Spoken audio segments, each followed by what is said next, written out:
45 games, that is all that remains in the NAIA regular season schedule. We're going to talk about that tonight, and we actually have some updates about some automatic bids and who might be making it into the postseason and how exactly they get there. Hey, I'm Joey McWilliams here on Midwest Sports Net. We're talking NAIA football tonight. We're just a fraction of a second later than we wanted to be because I just knew I was going to sneeze just a moment ago and didn't want to push that go live button until it had happened. It didn't happen, so here we are. We're awaiting what could be the inevitable. Let's go ahead and let's look at our final docket of games. By the way, thanks for watching us, especially if you're watching us live tonight. Please let us know from where you are watching. And hey, StreamYard's glad you're here too. So let us know from where you're watching in the comment section tonight. You are appreciated. Thank you for making this channel the channel it is, and that it is growing. So I'm thankful for that. Let's look now at 45 games left. All right, we're starting with Bluefield and Reinhardt.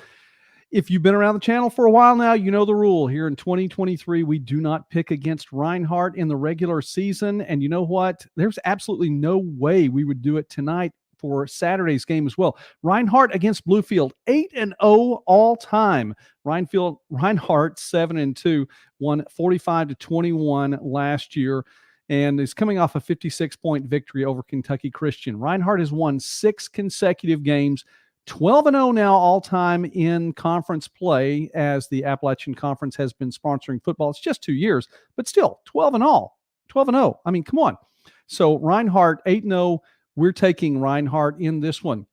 Shout out to Todd Nix watching from Nixa, Missouri, that's the unofficial home of the Evangel Valor. Is it the other way around? Official home? I'm not sure. I'm going to go with the unofficial home. Nixa, Missouri. Han Solo watching from a different part of the country, though, giving a shout out to the Valor as well. So we will do that for both of those tonight. Again, thanks for watching. Please let us know in the comment section from where you are watching. Han Solo, are you still in Idaho? You watching us from Idaho, cheering on the Valor from out there? That's cool. Lake Placid, Florida. I think that's pretty awesome too. Milton, thanks for watching tonight from Lake Placid. A fan of Tay Williams. We will drop a Tay Williams reference here in just a moment, so we will get to that. Let's continue. St. Andrews 0-10, as the Knights just struggling a bit this season. Okay, you could say a little bit more than a bit. 0-10, taking on Point. Point, the season finale at home, 3-7 on the year. St. Andrews lost to Pikeville last week, 68-0. St. Andrews has lost 14 consecutive games overall. It's been a struggle for the Knights, but I really do think this is a team that does have some potential. I hope that they're able to get things straightened out this year and maybe get it going next year. One more game to do it. And here's the thing about that. And we're going to mention this with a couple of games tonight. You never know when that first win's going to take place. And it could happen this week against Point. Point's lost 4 straight as well. A 24-21 loss to Faulkner last week. This could be the time for St. Andrews. We'll see. By the way, Point, it's basketball time. Matea Boyd, 39 points in a loss to Reinhardt the other way, the Southern States Athletic Conference Player of the Week. So a shout out to her. Han Solo watching from Salem, Oregon. So you're out there in Pacific Standard Time tonight. Thanks for watching us. I guess the sun's probably gone down, pretty close to going down there already. Let's continue here as we move on along through the Appalachian. Kentucky Christian 1-9, does have the 1 win on the season. Union 3-6. Kentucky Christian is 10-4 all time against Union, as the Knights lost to Reinhardt last week. We mentioned that a little earlier. Union lost to Bluefield 20-12. So the Bulldogs with an opportunity in the season finale. They're playing this one at home. Moving over to the Sun Conference, still a lot to be said in the Sun Conference with 3 teams with an opportunity, sort of, as we know a little bit more about the tiebreaker scenario in the Sun Conference now. Ave Maria, though, not in the mix. Neither is Southeastern. Both teams 4-5. Southeastern 6-4 all-time in the series. Lost by forfeit in 2022. Ave Maria led by Brian Steimke, 149.0 rushing yards per game. That leads the NAIA this season. Ave Maria lost to Warner last week and has lost 3 straight. Southeastern lost to St. Thomas last week and has lost 3 straight. So someone gets to turn things around at least a little bit as they head into 2024. Warner on the road at Weber International. The Royals are 4-5. The Warriors 2-7. Weber 6-5 all time in this series and won 41-17 last year. Warner actually with the win last week, that over Ave Maria. So Warner with a little bit of momentum heading into this game. Now it's where things get to be a little bit different here. Thomas 1-7.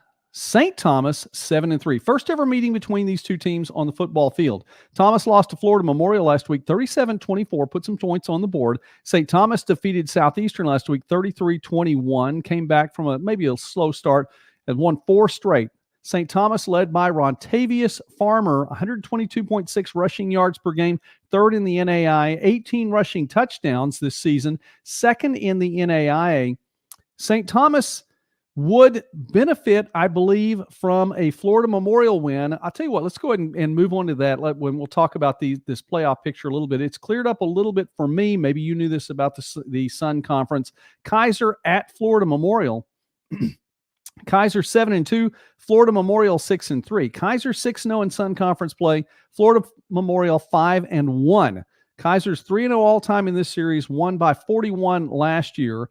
As Kaiser defeated Weber International last week, has won 6 straight. Florida Memorial defeated Thomas last week. If Florida Memorial wins this game and St. Thomas defeats Thomas, then there would be a 3-way tie at the top of the Sun Conference. All 3 would be named champions, co-champions in the conference. However, the automatic bid would go to the team who is ranked higher in the NAIA coaches poll rankings. So let's look really quickly and see if we can take a look at that. Here is the latest coaches poll. So if you can see that right there, and let's try to enlarge it just a little bit here.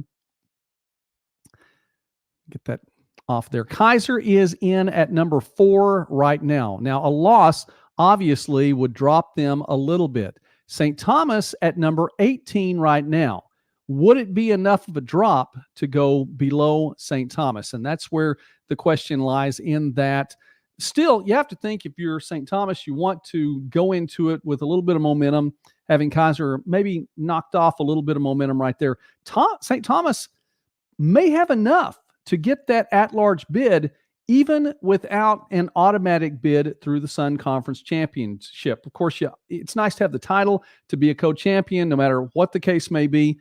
But Coach Reichel's squad has enough. I think they've shown enough this year that with a win and moving to 7-3, that could be enough. Their losses have been strong. Their wins have been strong as well. But Kaiser trying to get that last win of the season and move to 7-3 themselves. Kaiser, defending national runners-up again, have won 6 straight on the year. So we know a little bit more about the Sun Conference now and the tiebreaker scenario there. We move over to the Mid-South.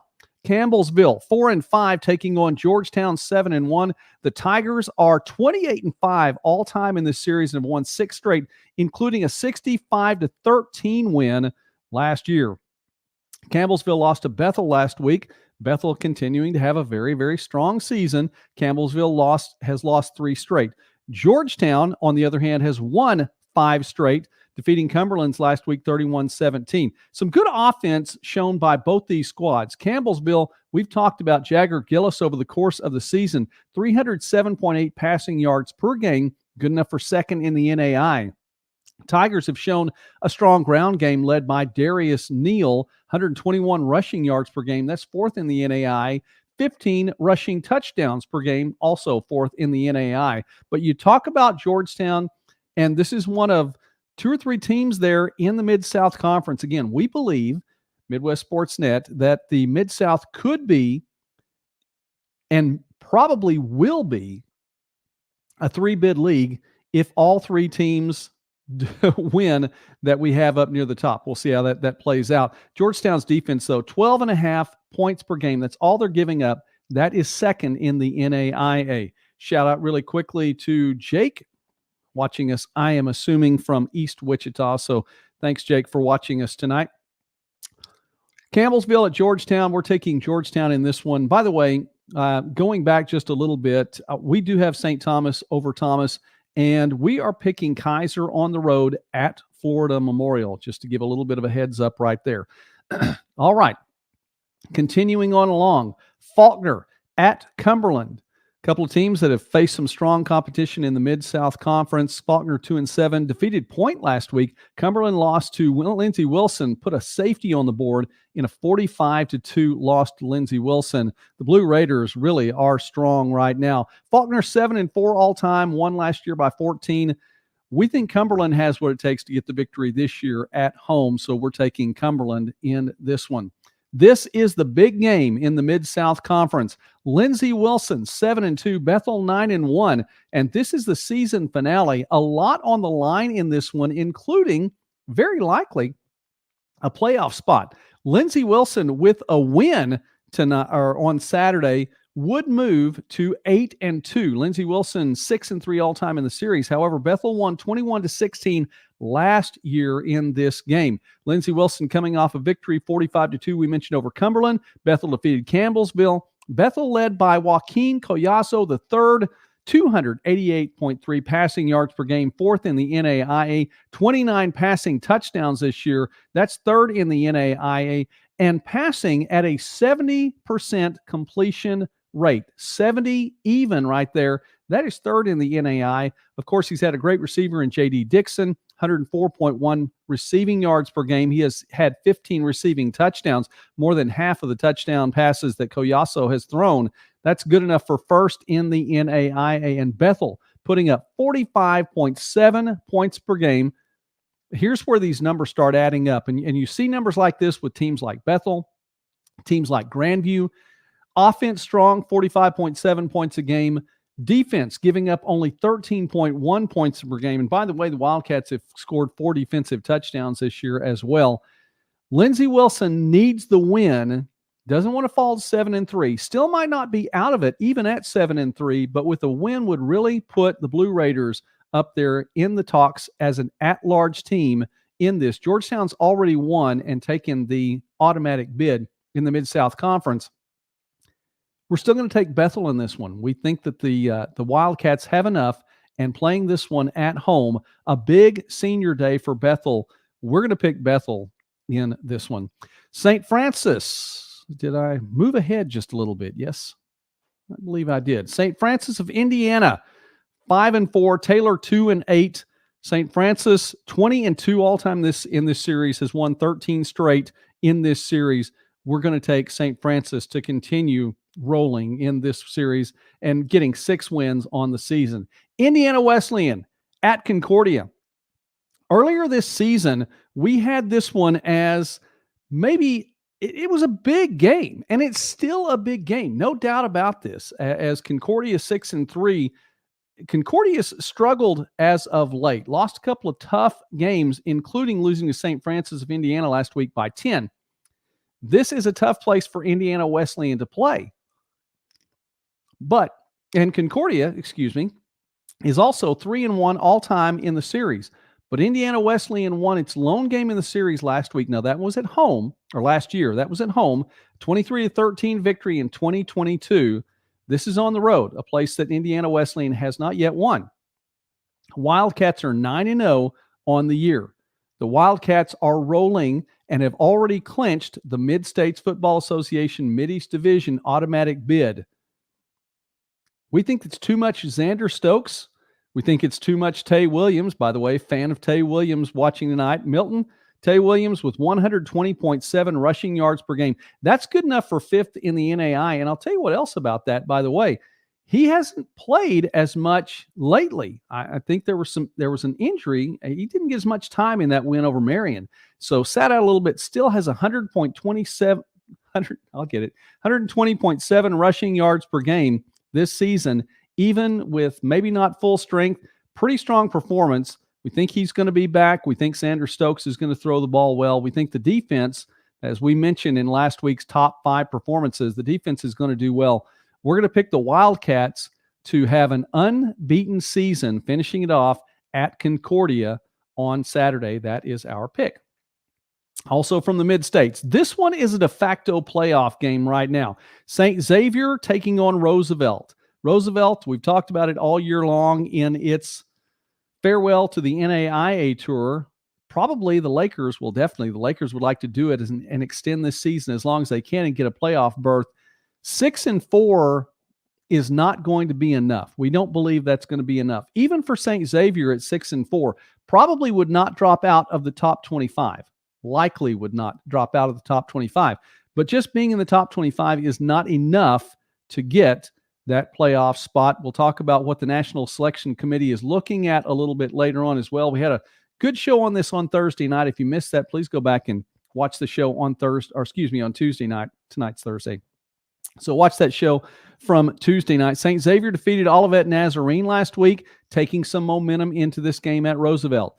The Lakers defeated Judson last week, doubled up on the Eagles 56-28. St. Xavier 7-4 all-time in the series, won by a point last year. We think this is close, but we think that the Lakers take this one and extend the season, win this de facto playoff game from the Midwest Division.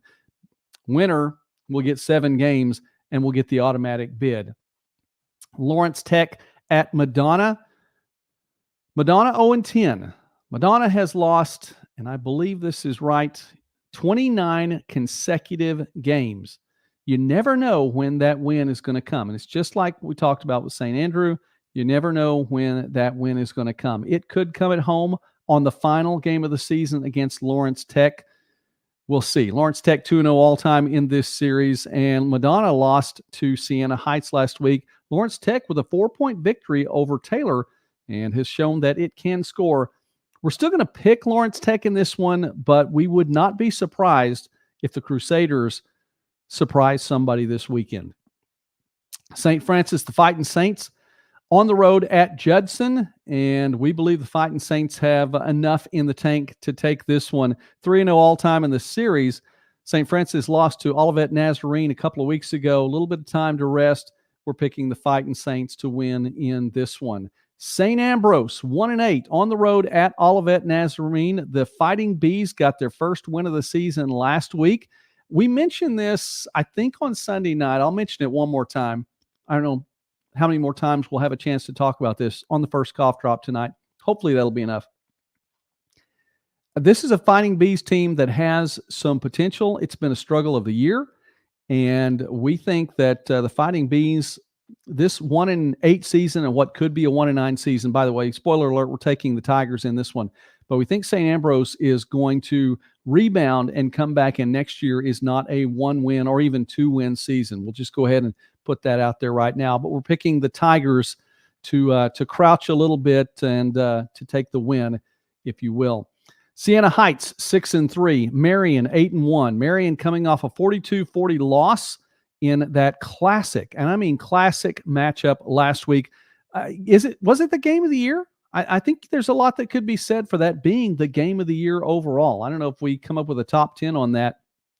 If we do, that has to be in the mix and at the very, very top of the conversation. Marion 10-0 all-time against Siena Heights, won 24-2 last year. Marion is going to go to the playoffs. They will get an at-large bid. The Knights will, and we're picking the Knights to take the win in this one at home before that home crowd. To the Hart Conference, Baker 7-2, Missouri Valley 5-4.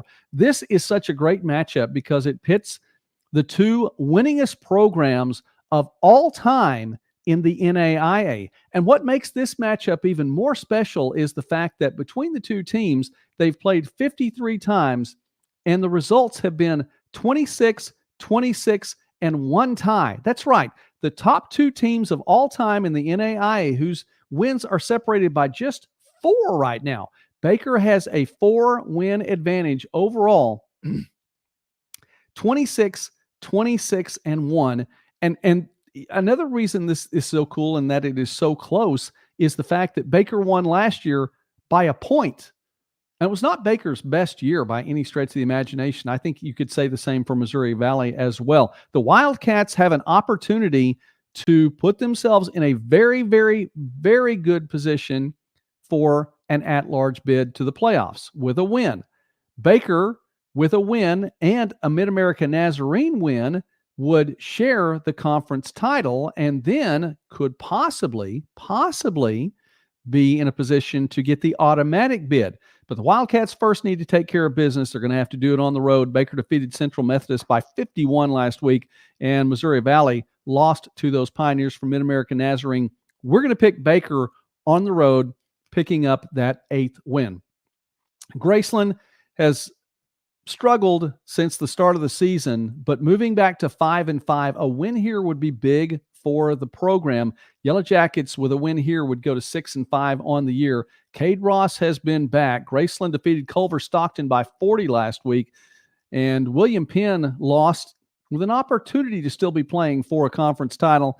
Grandview's just too strong. Lost to Grandview last week. Cade Ross, 298.9 passing yards per game, third in the NAIA, 36 passing touchdowns. That's at the top of the country in the NAIA. We're picking Graceland on the road to get that 6th win and finish this season. A struggle of a season. Wasn't how Coach Ross envisioned it as the season started, but we think they'll get the 6th win and that winning record. Culver Stockton on the road at Peru State. Peru State won its first 4, or lost its first 4, won its next 4, has lost 2 since then. We don't think it's going to be 3 straight and keep that pattern going. We're taking Peru State at home against Culver Stockton in this one. Jordan Kemp, by the way, 12 receiving touchdowns on the year. That's 4th in the NAI. He actually has 14 touchdowns on the year, has a couple of special teams in there as well. Central Methodist on the road, 1-9. Missouri Baptist, 1-8. First ever meeting between these two, as it has been pretty much all year long for Missouri Baptist, taking on a bunch of these Heart programs for the first time. The Spartans in their first season going through the Heart. It's been an eye-opener, I'm sure, for the Spartans. Just 1 win to show for it, trying to make it 2. We think it's going to be 2. We think the Spartans win this one at home and close out the season with a victory against Central Methodist. Missouri Baptist lost to Benedictine last week, but did put 16 on the board, and there is some fight in this Spartans team, so we're taking the Spartans at home, getting the win in this one. Moving on along.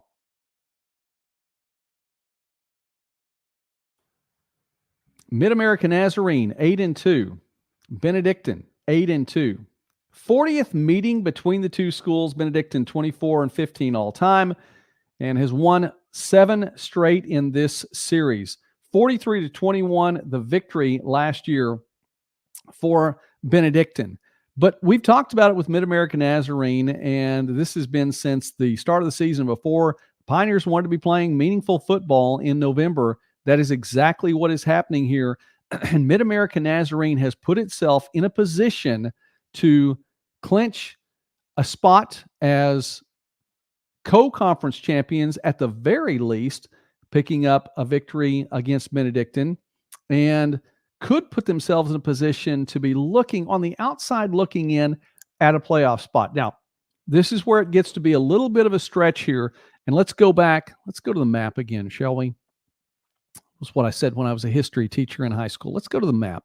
If you look down here, you don't see Mid-American Nazarene until you get to receiving votes. That's the equivalent of the number 25 spot right there, Mid-American Nazarene would be. You move on up, you see Baker in at 22 and Benedictine there at 14. The Heart Conference, did I show that? I don't think I showed that. There we go. Does that look a little better? Let's try this again. You just got to see me scroll just a little bit there. Mid-American Nazarene in that spot of receiving votes. There would be the equivalent of number 26. Baker's in at 22. Benedictine in at number 14. That having been said, if Mid-American Nazarene is able to pick up a win, would it be enough, and would it impress the voters in the NAIA final ranking to be at the top of those 3 teams? Because the Heart Conference automatic bid will go to the team who is ranked top if there is a 3-way tie. And of course, they've all defeated one another. It would have been round robin wins for all of them if this happens. So Mid-American Nazarene needs a win to go to 9-2 and to get some help from the voters, the coaches in the poll. Mid-American Nazarene's led by Adrian Parsons, 281.3 passing yards a game, 5th in the NAI. Benedictine led by Jackson Dooley, and what a season he's had. 218 passing yards per game, 28 passing touchdowns. That is 5th in the NAI. These two have combined to throw 52 passing touchdowns, by the way, this year. Mid-American Nazarene, also Arlandis Mitchell, fourth in the NAIA in receiving yards, 105 of those a game. We have been following Mid-America Nazarene. We think the Pioneers are strong in this. To pick the game, we're going to pick the team playing at home in Atchison, and would not be surprised by Mid-America Nazarene win at all. We're picking Benedictine at home in this 40th meeting between the two. Looking forward to seeing how this one turns out. Actually looking forward to listening to the call on this one. This one should be a lot of fun, and the broadcast team for Benedictine does a fantastic job. Grandview, 9-0. Grandview has won 49 consecutive regular season games. Clark has not. Grandview is 3-0 all-time in this series, won 39-7 in 2022, and Grandview's led by Jackson Waring. We've talked about Grandview's defense a lot, and we'll continue to talk about Grandview's defense because this is a team that's giving up 5.9 points per game, less than 6 points per game for the entire season, tops in the country. Has 2 defensive touchdowns, giving up 53.3 rushing yards per game, also tops in the country. Scoring 44.9 points a game themselves, that's third in the NAIA and led by Jackson Waring. And what Waring has done has been nothing short of special. 29 passing touchdowns, tied for third in the NAIA. 70.2 completion percentage, that is second in the NAIA. 11.5 yards per attempt. Every time that Jackson Waring throws the ball, he's averaged more than a touchdown, or no, more than a first down, 11.5 yards per attempt. And check out this ratio. 29 touchdowns thrown to just 3 interceptions. That's phenomenal. It is absolutely phenomenal what he has done. He's had some help, has a strong offensive line. He has good receivers as well, and we've mentioned a few of those over the year. Grandview, without question, we're taking Grandview in this one over Clark to end yet another regular season without a loss, and that would put Grandview at 50 consecutive regular season wins. If the Vikings win, I know Clark has something to say about this, but if the Vikings win, it would be number 50 in a row. What a huge number. Absolutely huge number. All right. Where are we moving on along? I think that's right. We move on over to another team that's undefeated as we switch conferences. Jamestown 2-8, Northwestern 10-0. Northwestern 7-1 all-time in the series, and it's won the last 7 games in this series, including a 48-3 win last year. The defending national champions have won 23 consecutive games. It is their 4th straight 10-win season, 10-plus win season. It's at 10 right now. We'll see if it moves on for that. Connor McQuillan, 17 rushing touchdowns on the year, 3rd in the NAIA. Jalen Gramstad, we were talking about Jackson Waring, 70.2% completion percentage. How about what Gramstad's done? 71.7 completion percentage, tops in the NAIA. And if you want to win, pick up third downs. The Red Raiders have done it at a clip of 58% this year. That's tops in the NAIA as well. You know, we talked about Jalen Gramstad and him being a dual threat. We haven't had to see him run the ball this year yet. And I'm wondering, again, is Coach McCarty just saving that for the playoffs or what? Or is it just a different style for Gramstad because he's shown that he can throw the ball and he's done it with incredible accuracy? Northwestern 10-0. We're definitely taking the Red Raiders to complete the undefeated season at home. They're in Orange City against Jamestown. Concordia 4-5. The Bulldogs trying to get a win on the road in this one over Mount Marty. Concordia with a win last week over Doane. And Mount Marty lost to Doane in their last outing. That was 2 weeks ago, lost by a point. Concordia led by DJ McGarvey, 6th in the NAIA in passing. Austin Jablonski is his favorite target, and he's leading the NAIA by 1/10 of a yard, by the way, in average. 114.8 receiving yards per game. Mount Marty led by Ken Gay, 26 in the NAIA in passing yards, 214 of those, but 28 passing touchdowns. So this could be a big offensive game. We look forward to a lot of points being scored in this one. We're taking Concordia, though, on the road. Dakota Wesleyan, and let's get that graphic up there. 6-4. Tigers started out strong, hit the tough part of the schedule, didn't fare quite as well in the mid part. trying to turn things around. Would love to do so on the road against a Dort team that is really playing for a playoff spot in this one. Defenders are 7-2 and coming off a season-defining win against Morningside. This is at home, and with a playoff spot on the line, the Defenders they've not disappointed this year. We're going to take the Defenders in this one, having won 5 straight in the series. And it's been actually the last 5. Dakota Wesleyan won the first 10 in this series. Dort's won the last 5 since then. Dakota Wesleyan, obviously, 10-5 all time. Dort coming off a big win. The only question here is, and by the way, in saying this, the Tigers are by no means a letdown, but coming off a win against Morningside, anyone could be considered a bit of a letdown. Will it be a letdown game? We'll find out. We're still picking Dort in this one. Hastings, 5-5, trying to pick up a 6th win. We have the Broncos doing that after having defeated Midland last week and going to 5-5. We think the Broncos are going to get the win on the road in this Nebraska game. And Hastings, we're picking them on the road. How about Morningside? Morningside 8-0, and then 2 losses. And it has been more than a decade since that's happened in conference play. Back-to-back losses like that. Morningside on the road in a crosstown rival in Briar Cliff. 4-6 for the Chargers this year. Briar Cliff defeated Jamestown last week. But Morningside, we'll just put it this way. Morningside's 20-0 all time in this series. You have to let that set in. These two teams have played 20 times, and the Mustangs have never lost. They won 59-23 last year. Coming off of back-to-back losses, we just don't see any situation in which the Mustangs lose 3 in a row. That's unfortunate for Briar Cliff in the home finale and senior day there. We'll see what happens. By the way, we talk about Morningside's offense all the time, and the offense is continuing to do a fantastic job. But how about Morningside's defense? The Mustangs have forced 14 interceptions this year to lead the NAIA. That's big. We're taking the Mustangs on the road, by the way. Sterling 2-8, Kansas Wesleyan 7-3. Not quite the season the Coyotes wanted. Still an opportunity to put 8 wins up there for 2023. They're doing this at home, taking on a Warriors team that struggled this year, to say the least. Kansas Wesleyan's won 5 straight in this series, including a 49-0 shutout last year. We're definitely taking Kansas Wesleyan in Salina for the win. Tabor at Ottawa. He says the playoff-bound Ottawa Braves, by the way. Playoff-bound Ottawa Braves.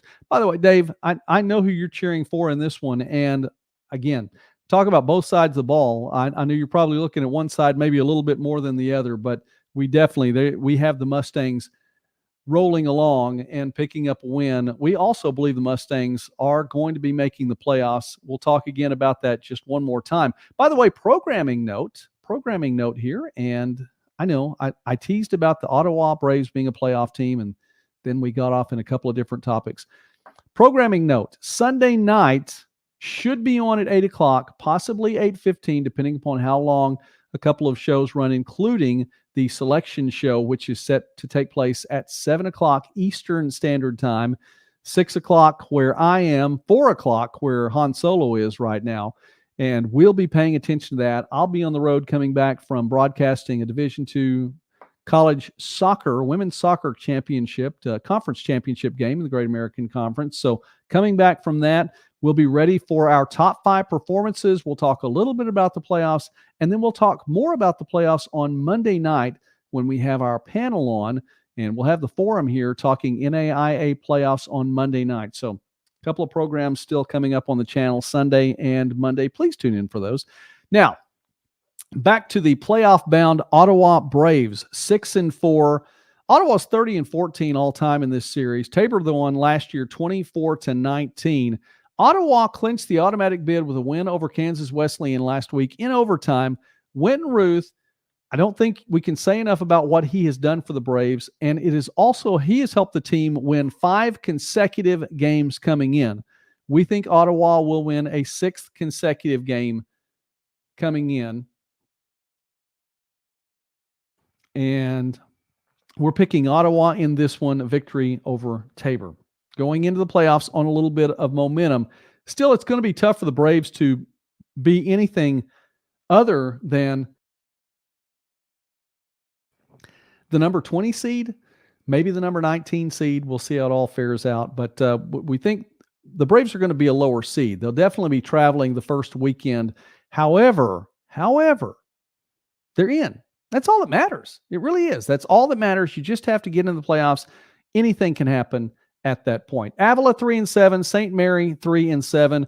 Both of these teams right about where you thought they might be. Avila coming off a leadership change first season for Coach Alexander. He's getting his culture in, his players in. We'll see what Avila does this weekend to try to bring some momentum into 2024. The Eagles are 5-0 all-time in this series. We think they're going to go to 6-0. Bethel on the road at Friends. Here is a team that is looking at a playoff spot, an opportunity to make it to the playoffs. We know a little bit more about the KCAC tiebreaker scenario, and I remembered some of it from last year, but not enough. I feel more confident about it now, thanks to Alyssa for the help with that. And Bethany is 1-9. The Swedes, they're under new management. They're making some culture changes of their own there. Sometimes it takes a little while to get a program going. Swedes with an opportunity to throw a kink into Friends' playoff hopes. They're doing it on the road, taking on a Friends team that is rushing this year at a clip of 3,995 yards total in 10 games. It's really easy math there, just in case you're doing the math at home. I love doing the math in these things, but it makes it so easy when it's divisible by 10 or it's dividing by 10. 399.5 rushing yards per game. That is an incredible clip for the Falcons. Now, the Falcons need a couple of things here to happen. One, they need a little bit more love from the coaches in the voting. And let's bring that poll back up here. So there we are. And if you look down at the bottom, I can scroll this up just a little bit. There's Friends. Now, here is Evangel in the number 9 spot. Here's Friends in the number 24 spot. Probably not a good enough spot. Not necessarily. It's good enough because it gets Friends into the conversation for the playoffs. Really, like I said, that's what you have to be there. You're not going to get an at-large bid if you're not in that top 25. Friends is in the top 25 now.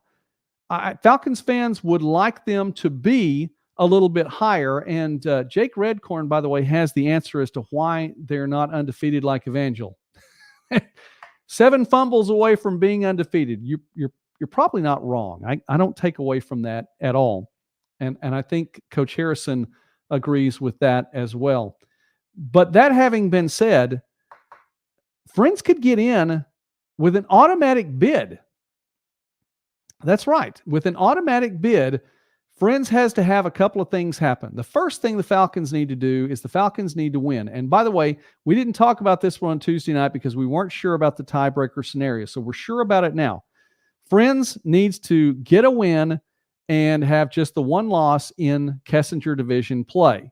They also need Bethel to get a win. So let's move on down here and let's show you this one right here.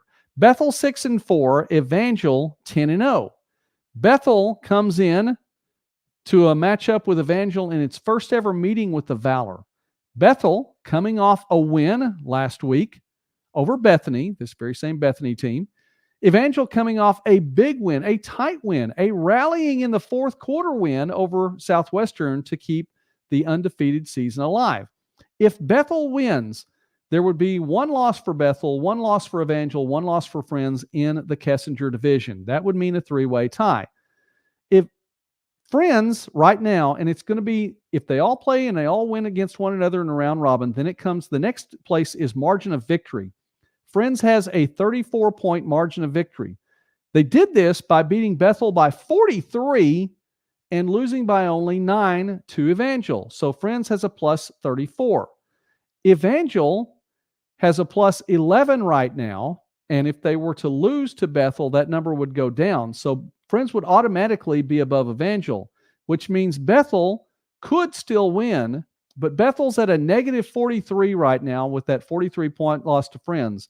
That means they'd have to overcome 43 points and the 34 points that Friends already has of margin of victory. So for Bethel to win and get the automatic playoff bid, it would have to beat Evangel by 78 points on Saturday. I think that's unlikely. I don't know about you, but I do think that's unlikely. So if Bethel does pull the upset, and it would be an upset at this point because they are 6-4, Evangel 10-0, even though it's the first ever meeting, it's been a good season for Evangel. If they do pull the upset, Friends would very, very, very, very likely, and I'm going to give it a 99.999% chance that Friends would get the automatic bid. Now, let's go ahead and go back really quickly and talk about these games as they should be talked about. Now we've got the playoffs out of the way. Friends, are we there yet? Yeah, Bethany 1-9, Friends 8-2. Friends 44.1 points per game, fifth in the NAIA. The defense is giving up only 107 passing yards per game. That's tops in the NAIA. And in third down, we talked about that third down percentage. Falcons 56% on third down, second in the NAIA. Falcons, we're picking the Falcons at home in senior day at Adair Austin. We're going to pick them at home. We talked about Avila and St. Mary. Let's go to McPherson, 5-5 on the road at Southwestern. The Mound Builders really looking on the outside, looking in at a playoff spot, even though we're going to show you them. They're in the area rankings right now, but we think that the Mound Builders are on the outside looking in. Both teams lost last week. We're taking Southwestern there in Winfield. And then down to the final KCAC game, Evangel 10-0, Bethel 6-4. Evangel has a strong offense, but it's been the defense really that has held sway in this one. Bradley Myers, 12.7 tackles per game, leading the NAI for the Valor as well. And Evangel giving up only 12.6 points per game. That is third in the NAIA. And how about that? Gave you a headache, Jake. Well, that's all right, because somebody had to do the math on that one, and I like doing the math. We're picking Evangel, by the way, in this one to go through the undefeated regular season, and if Evangel wins, Evangel would get the automatic bid and move on through. Friends would need some help. So Friends fans are definitely cheering for Bethel to get the upset, and that's something probably Friends fans have not been doing in a long time, is cheering for Bethel, but definitely cheering for a win and the Thresher to get a win. All right, KCAC fans, let's move on. We have to move on. All right, North Star, and what could be the final year for the North Star? And we don't know that for sure. We're just saying what could be the final year for the North Stars. We start to wind down tonight's program. Just a few more games on the docket. Let's get through those and preview Week 11. 11-11, and things are going to take place on November 11th. That's Veterans Day. We always want to give a shout out to veterans. We have the utmost respect for our veterans here on Midwest Sports Net, and we are enjoying what we get to enjoy in football because of what our veterans have done, and we want to celebrate them on Veterans Day. Waldorf 4-5, Valley City State 6-3. Waldorf lost to Dickinson State its last time out. Valley City State lost to Dickinson State its last time out. Dickinson State, the 9-time now champions of the North Star Athletic Association. Waldorf led by Jatovier Hill, 125 rushing yards per game, second in the NAI. However, Valley City State has a strong defense. It's led by Riley Gerhart, who has 12.1 tackles per game, just behind Bradley Evans of Evangel. And Gerhardt's also had 11.5 sacks per game. That's second in the NAI too. We're taking Valley City State at home in this one. The Vikings 11-3 all time in this series. Speaking of Dickinson State, the Blue Hawks are headed to the playoffs. 8-1 record. Would like to go in with momentum, and we think they're going to do so. Defeated Dakota State 40-14 already this year. That was about 4 or 5 weeks ago. Dickinson State is 23-2 all time in this series. No reason to think that the Blue Hawks are going to slip up right here. So Dickinson State, we're taking them on the road to close out the season.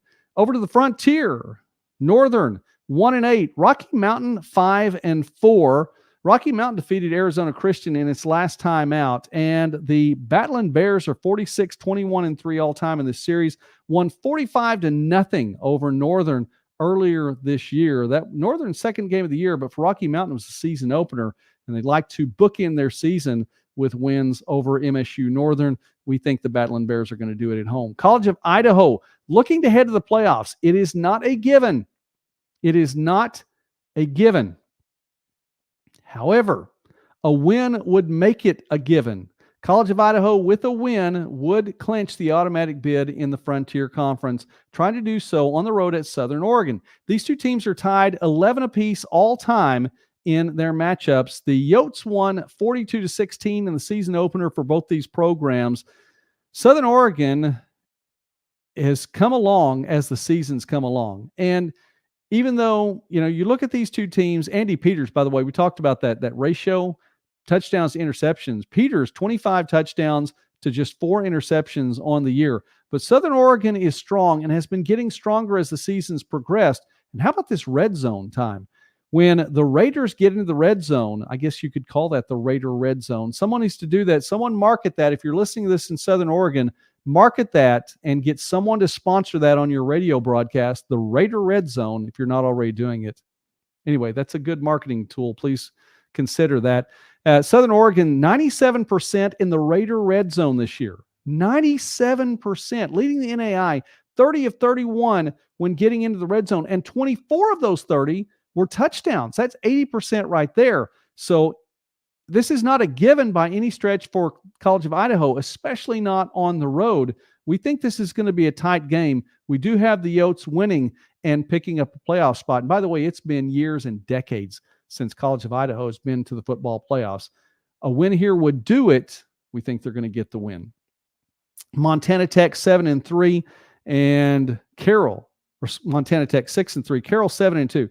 The Saints are not out of the playoff picture yet. Could get an at-large bid.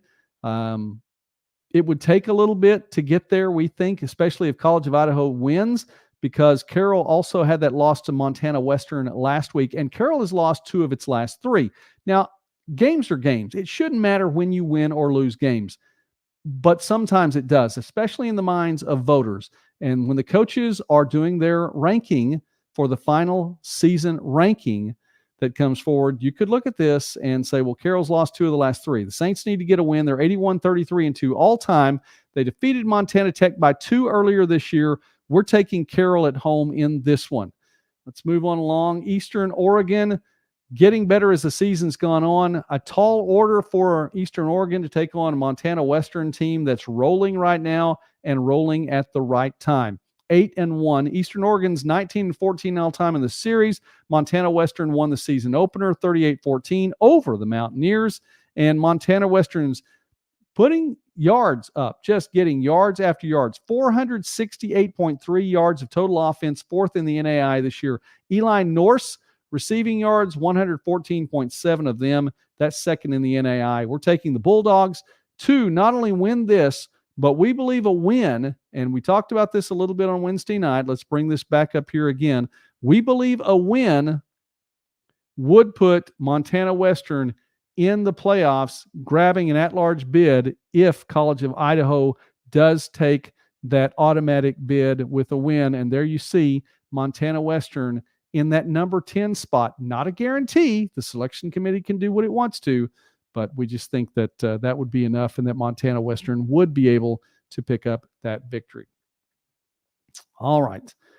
Let's move on to the Sooner Athletic Conference. A couple of weeks ago, during what I lovingly call the Trying to Stay Alive stream, in which I was definitely under the weather, I mentioned that North American was in the Sooner Athletic Conference. I went back and looked at that. North American's not in the Sooner Athletic Conference, but I really was not feeling well. And I think the cough medicine, along with the cough drops and the lack of sleep, and anyway, they're playing a lot of Sooner Athletic Conference teams, and it's not a stretch to think that Sooner Athletic Conference might incorporate North American at some point in time. So keep that in mind. Both teams 1-8. We believe Arkansas Baptist is going to get the win at home. North American has won the only time these teams have met. That was last year, and the Stallions came away with a 47-14 victory. We think the Buffaloes take this one at home. Texas College coming off its first win of the season on the road at Sagu. Waxahachie, not necessarily an easy place to get a win. Sagu 11-5 all time in this series and won 47-28 last year. Sagu lost to Panhandle State last week. We think that the Lions pick up the victory at home in the season finale. How about another group of Lions? The Langston Lions on the road at Wayland Baptist. Langston's season started off with 2 losses, had 5 straight wins, and then 2 losses. Langston is 10-1 all-time in this series, won by 32 last year. We think the Lions turn things around in the season finale and pick up the win. Oklahoma Panhandle State University, 5-4, right now above 500, but a tough place to pick up the win out in Arizona, taking on Ottawa. Ottawa still looking at the potential for a playoff spot, not guaranteed. And this is even with the results of the next game. We'll talk about that in just a moment. Ottawa needs to get a win and get some love from the voters. There's the Spirit. We look at them there in the ranking, and this is this week's ranking, not the final ranking, but this week's ranking has Ottawa in at number 19. Might think the Spirit might need to get a little bit higher than that. A win could put them in a good position. We believe the Spirit's going to get this at home. And you look at this again. Ottawa, 51 points per game. They lead the NAIA in that category. The Spirit has not gotten the national recognition that it deserves this year. That one loss to Texas Wesleyan way back in September. And I think it's kept the Spirit out of a lot of people's minds, and it's been out of sight, out of mind, haven't been getting the love from the voters. Ottawa, 4-1 all-time in this series. Ottawa, 51 points a game, we mentioned. How about this? 5 defensive touchdowns this year. That's second in the NAIA. And they're putting up yards at a clip of 507 yards per game. The only team in the country to be averaging more than 500 yards of total offense in a game. We're taking Ottawa at home, and then we'll talk about this next game. Ottawa cannot get the automatic bid. They just can't. Even with a 3-way tie, they can't. Well, yeah, they can't get the automatic bid. Because if Texas Wesleyan wins this one, they'll be undefeated in conference play. If Louisiana Christian wins this one, it will be a 3-way tie, but it will still come down to what happens on the field in Fort Worth or Crowley, as the case may be, because Ottawa will not factor into the tiebreaker favorably. It's already out. So let's talk about Louisiana Christian and Texas Wesleyan. Final game on the docket tonight. Texas Wesleyan's 2-0 all-time in the series, won 33-9 last year, 8-1 taking on 9-1. Louisiana Christian, Sal Palermo, 20 passing touchdowns, just 4 interceptions on the year. Fantastic offense. 43.3 points per game. That's 6th in the NAIA. Texas Wesleyan, 44.8 points per game. That's 4th in the NAIA. We could be looking at a lot of offense in this game, or one team may just bow up on defense and put everything together. We'll see how this turns out. We'll just go ahead and give our pick. We've been on Louisiana Christian's bandwagon all year long, and we've been telling you on this channel that the Wildcats are worthy of playoff looks. Even with a loss in this one, this would put them at 8-2 and worthy of a playoff look. Now, at this point, the coaches, I believe, don't really feel that way. Louisiana Christian's in at number 25 in the ranking. A loss would likely move them out. I don't think it should, but a loss would likely move them out. And unfortunately, we think that's going to happen. We have Texas Wesleyan at home in this one to complete the undefeated Sooner Athletic Conference schedule and pick up a 10th win of the season and take that automatic bid. Texas Wesleyan shared the conference championship last year in a 3-way tie, didn't get into the playoffs. And I know that's been something that's been a part of the coaching staff's mindset and the players' mindset as well. We're going to take the Rams at home at Crowley ISD, the fantastic place to not only watch a football game, but I'm sure play one as well. And that is going to be our pick then for Saturday. All right, let's look at a couple things here. We've been looking all night at the coaches' ranking. So let's go ahead and look at that one more time. You see the bottom of it there. Teams that need wins. Louisiana Christian. Friends needs a win. Friends would be helped by a Bethel win as well. And Montana Tech. Baker needs to get a win. Reinhardt is in. Dickinson State is in. St. Thomas needs to get a win and some love. Dort needs to get a win and some love. Carroll needs to get a win and some love. Texas Wesleyan a win and they're in. And then also, by the way, and we didn't mention this. Let's go ahead and talk about this really quickly. The tiebreaker scenario is this. If Louisiana Christian wins, but wins by 9 or less, Texas Wesleyan still gets the automatic bid because of accumulated points. Louisiana Christian, to win the automatic bid, not only needs to get the win, but to win by 10 or more points, as I spoke with the communications director for the Sooner Athletic Conference a couple days ago. So it needs to be 10 points, not only get the win, but you got to get some style points as well. I did want to show you one more thing before we wrap up tonight, and that is the Area Rankings Committee. The Area Rankings Committee has its number out, and I believe we have that up there. We can show that to you. Let's push all the right buttons here. Yeah, there it is. All right. That is a look at the area rankings for, well, that's today. This is the third area rankings that will come out. There will be one more that will come out on Sunday. We won't see that, I'm sure, Sunday until after the selection committee show comes on and they tell us who all have made the poll. But this is a look at the area rankings. And what this group of 32 teams represents. When the final rankings come out, then the pool that the National Selection Committee chooses from is from these 32 teams, and then the 13 automatic bids will be given for conference champions. By the way, it doesn't even have to be in these 32, the conference champions, but the at-large selections will come from 32 teams and then narrow down even further which of these 32 teams were in the top 25 coaches ranking, the final coaches ranking. So if you look at some of those really quickly, and let's see if I can zoom in a bit here. Let's look about these up first two areas here. College of Idaho, in Area 1, it's the Frontier Conference, the North Star Association, and the Sooner Athletic Conference. And College of Idaho at the top there. Montana Tech still in it. I don't think Montana Tech is going to be in the at-large. We've kind of already written them out because there are 3 Frontier teams ahead of them, and we just don't see any way the Frontier is a 4-bid league. We don't even see Frontier as a 3-bid league, to be honest with you, but it could happen.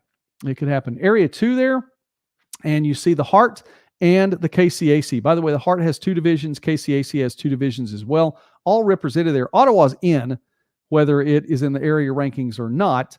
But for the Braves, I'm sure it's nice to see their names up there. Friends is in there in those rankings. And Bethel not, but Bethel could throw a wrench in things. So the Threshers looking to get a win on Saturday. Grandview and Evangel both undefeated on the year. Let's move on down here. By the way, Mid-American Nazarene needs some love, but at least is in the top 6. So if you're a Pioneers fan, I'm sure it's nice to see your name up there. That's really good. Area 3, which is made up of the Great Plains and the Mid-States Football Association, Northwestern, obviously at the top. Indiana Wesleyan right there too, both undefeated. Marion at number 3 should be no surprise. A little bit of a surprise there as far as I was concerned. They have St. Xavier ranked above Morningside and Dordt. Now, again, this is not a set-in-stone thing. So the at-large bid would not necessarily be St. Xavier, even if St. Xavier lost, could still be in the area rankings. I think it would put Roosevelt above them in the final ranking if Roosevelt comes away with a win. But Morningside and Dordt tied. That's big. So we'll see how that works out. Then, of course, the Sun, the Mid-South, and the Appalachian all in Area 4. Kaiser's at the top there. And Kaiser with 2 losses is at the top. That is above a Georgetown team with a loss, above a Bethel team with a loss. But, of course, we know Kaiser's losses were both to NCAA Division II programs. Kaiser defending national runner-up. Florida Memorial is in the area ranking. So that's something to consider as well. We did not write Florida Memorial out. We did write Pikeville out. We think it'd be a stretch for the Bears to make it, but at least they are in that final ranking. So there you go. Hope you enjoyed it tonight. I've enjoyed it too. We'll throw this one up there really quickly. Jake doesn't know the words to Father Abraham. I'll just bet you don't know the words to Father Abraham. But if those guys can beat the Valor on defense might be willing to learn at least one or two verses of that cheer. All right, so we'll see. You have Friends fans cheering for Bethel. And the football season makes for some weird, weird things to take place. Thanks for watching, everyone, tonight. By the way, thanks, Alyssa, for the help with the KCAC bylaws there, and we were able to get things sorted out. We just this past second, hit the 1 hour mark on the show. We don't go an hour very often, but when we do, we have a lot of fun. And I want to say thanks to all of you for watching. So watching from East Wichita and from Northwest Oklahoma, for watching from Sioux City, Iowa tonight, watching a couple of you watching from Sioux City, Iowa tonight, watching from Salem, Oregon, Lake Placid, Florida, as well as Nixa, Missouri, and some more. If you didn't put your name in there, man, please do next time. We really enjoy it. We are growing the channel, and we do it because of you. And you can be a big part of that as well. So please continue to watch the videos we have right here. That watch time, I don't know how much you all follow the YouTube stuff, but I really do, since I've been doing this a lot more. And the watch time makes a difference. So give the video or two a watch every now and again. It really does help. And you can take part with the super chats or the super stickers as well. Thanks to Jake Redcorn for a super sticker tonight. Give a shout out to him, and appreciate him being a friend of the channel, as well as all of you being friends of the channel. All right, so let's wrap it up like this. Friday night is, at least where I am, it's high school football playoffs tomorrow night in the state of Oklahoma. First round of high school playoffs. That's tomorrow night. I don't know where exactly I'm going to be, but we'll see. Saturday, I'll tell you, I'm going to stay here in Durant because Southeastern and East Central are taking on each other in Durant. This is one of the biggest small college rivalries in the region. It's one of the best small college rivalries in the state of Oklahoma. It doesn't matter what sport.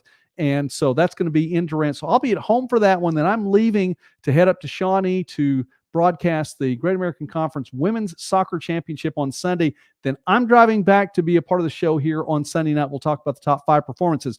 Now, I'm going to be at Durant watching D2, but I'm going to have my phone and my computer watching all of NAIA and keeping up with everything that is going on in that. So I've got to be at this other game. It's a local game. And by the way, in case you didn't know, I'm actually teaching at the college right now, teaching at the university. So staff, I have to be there for that.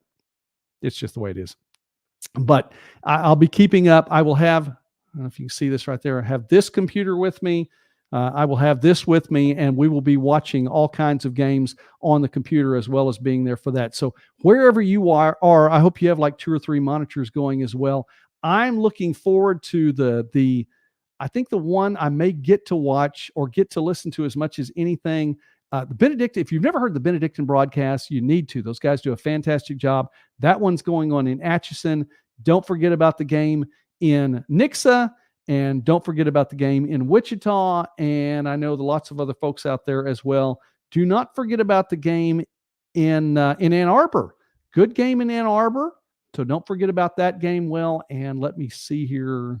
Dillon, I believe there's a good game going on there as well. Lots of huge games to watch. So just have fun with it. Enjoy your Saturday and enjoy the time. If you get a chance to be at a game, I encourage you to do that, because the regular season winds down on Saturday. So if you get a chance to go out and watch one, go out and watch one. And then we're going to talk about the top 5 performances on Sunday night, and we'll have the panel on. I've got a couple of good friends for sure coming on. We may even get a special guest. I don't want to tease anything too much because it's not set, but we may even get a special guest on Monday night, and that will be at 9 o'clock Eastern Standard Time, 8 o'clock Central Standard Time as well. Thanks for listening to me give you the programming notes for the rest of this week. God bless you all. Enjoy your time. And I meant what I said. Regular season's over after Saturday. So if you get a chance to go to a game, go to a game. Enjoy it. Have fun. Take a family member with you. Take a friend with you. Do whatever you can and just enjoy the time. And then be back here with us. All right?